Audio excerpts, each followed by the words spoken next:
اللہ کریم نے ارشاد فرمایا وَالنَّجْمِ إِذَا هَوَىٰ by the star when it descends، قسم ہے ستارے کی جب وہ اترا۔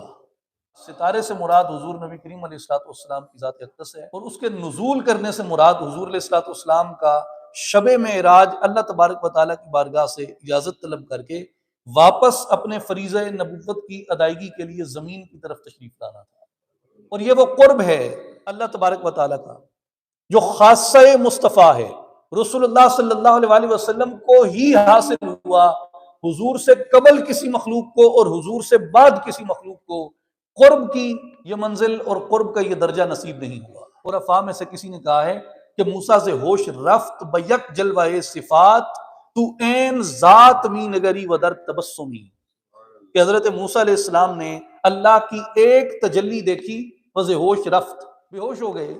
لیکن حضور علیہ السلام کے بارے میں کہتے ہیں تو این ذات می نگری، یا رسول اللہ آپ این ذات میں اس کی تجلیات کے قرب خاص میں موجود ہیں اور مسکرا رہے ہیں۔ اس مقام پہ جا کے اگر کوئی بھی بشر رسول اللہ کے علاوہ کوئی بھی بشر اس مقام پہ اللہ تعالیٰ اس کو فائز کر دے، کسی کا دل نہ ہوگا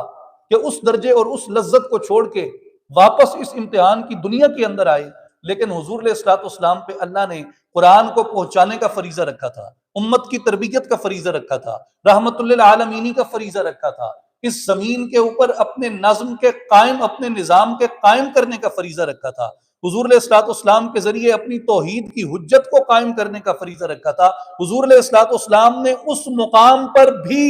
اپنے فریضے کو فراموش نہیں کیا اور عرض کی مولا اپنے زمین پہ اس فریضے کو ادا کرنے چلے جاؤں تو حضور کی واپسی کے ارادے کی ادا اللہ کو اتنی پسند آئی، حضور کی اس ادا کی قسم اٹھائی وَالنَّجْمِ إِذَا هَوَىٰ، قسم ہے ستارے کی جب وہ واپسی کی طرف اترا۔